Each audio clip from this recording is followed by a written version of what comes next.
শিক্ষকের বাড়িতে ডাকাতি ও স্ত্রীকে ধর্ষণের অভিযোগ, গ্রেপ্তার ৩। বিস্তারিত জানতে সম্পূর্ণ ভিডিওটি মনোযোগ সহকারে দেখুন।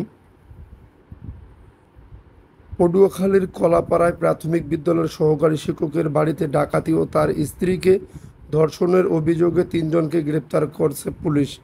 আজ শুক্রবার বেলা 11:30টার দিকে পটুয়াখালীর পুলিশ সুপারের কার্যালয়ে সহকারী police super Bauphal circle Arif Mahmud Shakur সংবাদ সম্মেলন করে এ তথ্য জানান। গ্রেপ্তার ৩ জন হলেন মোহাম্মদ কাউসার, আশিস গায়েন ও রিপন সোহাগ। তাদের কাছ থেকে একটি মুঠোফোনও উদ্ধার করা হয়েছে। কাউসারের বাড়ি কলাপাড়া উপজেলার লতাচাপলি ইউনিয়নে, আশিস গায়েনের বাড়ি কলাপাড়া পৌরসভায় এবং রিপন সোহাগের বাড়ি বরগুনার বামনা উপজেলার কাকাহালি গ্রামে। সংবাদ সম্মেলনে সহকারী পুলিশ সুপার আরিফ মাহমুদ শাকুর ওই ঘটনার বিস্তারিত তুলে ধরেন। তিনি বলেন, গোয়েন্দা ও তথ্য প্রযুক্তির মাধ্যমে প্রথমে কাউসারের অবস্থান শনাক্ত করা হয়। গত বুধবার তাকে ঝিনাইদহের মহেশপুর উপজেলা থেকে গ্রেপ্তার করা হয়।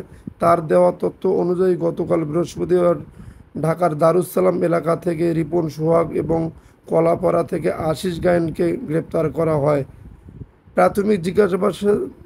প্রাথমিক জিজ্ঞাসাবাদে তারা ঘটনার সঙ্গে জড়িত থাকার কথা স্বীকার করেছেন। আজ তাদের আদালতের মাধ্যমে কারাগারে পাঠানো হয়েছে।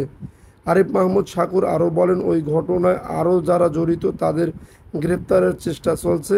এছাড়া লুট করা স্বর্ণালংকার ও টাকা উদ্ধার করারও চেষ্টা চলছে। সংবাদ সম্মেলনে উপস্থিত ছিলেন পটুয়াখালী গোয়েন্দা পুলিশের পরিদর্শক ওসি জাকির হোসেন ও কলাপাড়া থানার ওসি মোহাম্মদ জুয়েল ইসলাম।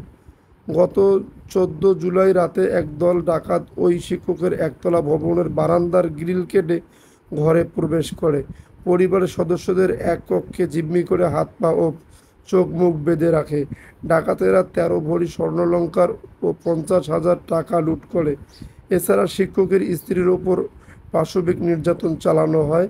এই ঘটনার পরদিন কলাপাড়া থানায় বাদী হয়ে মামলা করেন ওই শিক্ষক। যদি আপনাদের নিউজটি ভালো লেগে থাকে তাহলে অবশ্যই আমাদের চ্যানেলটি সাবস্ক্রাইব করে পাশে থাকা বেল বাটনটি অন করে রাখবেন।